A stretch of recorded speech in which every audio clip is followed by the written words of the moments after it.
Hello friends, तो आज हम पढ़ेंगे मटेरियल्स अराउंड अस, जो कि 6 साइंस की एनसीईआरटी का एक चैप्टर है। तो इसका जो सबसे पहला टॉपिक है वो है मटेरियल के बारे में। देखिए, ऐसा सब्सटेंस जिससे हम कोई चीज़ बना सकते हैं उसे मटेरियल कहते हैं। फिर उसके बाद है method of arranging the objects into group is called classification. मतलब जिस हिसाब से या फिर जिस मेथड से हम ऑब्जेक्ट्स को ग्रुप में अरेंज करते हैं उसे क्लासिफिकेशन कहते हैं। हम इस चैप्टर में क्लासिफिकेशन के बारे में ही रफली पढ़ेंगे। तो क्लासिफिकेशन में जो सबसे पहला क्लासिफिकेशन है वो है लस्ट्रस और नॉन लस्ट्रस। मतलब ऐसे मटेरियल्स जो शाइनी होते हैं उन्हें लस्ट्रस कहते हैं, और ऐसे मटेरियल जो शाइनी नहीं होते उन्हें नॉन लस्ट्रस कहते हैं। लस्ट्रस की स्पेलिंग आप देख लीजिए, LUSTROUS।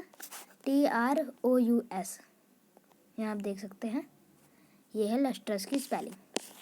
फिर इसके बाद है सॉफ्ट और हार्ड।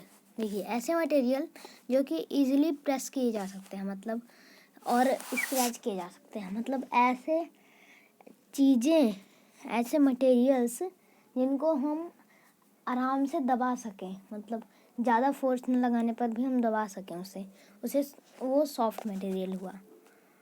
फिर है हार्ड मटेरियल। ऐसे मटेरियल होते हैं जो कि कंप्रेस करने में और स्क्रैच करने में उनको डिफ़िकल्टी आती है।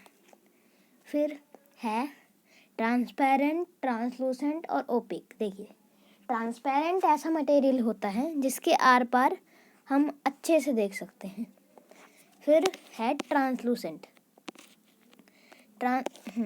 फिर है ट्रांसलूसेंट ऐसा मटेरियल होता है जिसके आर पार हम देख तो सकते हैं लेकिन ज़्यादा क्लियरली नहीं।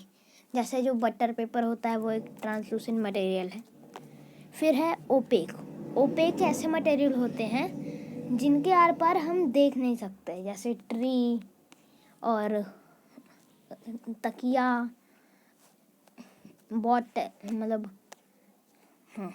फिर है सॉल्यूबल और इनसॉल्यूबल मटेरियल्स। देखिए, ऐसे मटेरियल्स जो पानी में घुल जाते हैं उन्हें सॉल्यूबल मटेरियल्स कहते हैं, और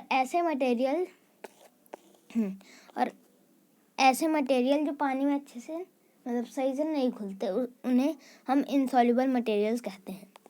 फिर है वॉल्यूम और मास के बारे में। देखिए, किसी भी चीज़ के द्वारा ऑक्यूपाई की गई जगह को हम वॉल्यूम कहते हैं। फिर है मास के बारे में। देखिए, ऐसी कोई भी चीज़ जो जगह घेरती हो और उसका मतलब मास हो उसे हम मैटर कहते हैं। तो ये थी क्लासिफिकेशन के कुछ टाइप। ये मैटर जो मास होता है, ये मास के भी SI यूनिट्स होते हैं और वॉल्यूम का भी SI यूनिट होता है। मास का SI यूनिट जो होता है वो होता है ग्राम, और वॉल्यूम का लीटर।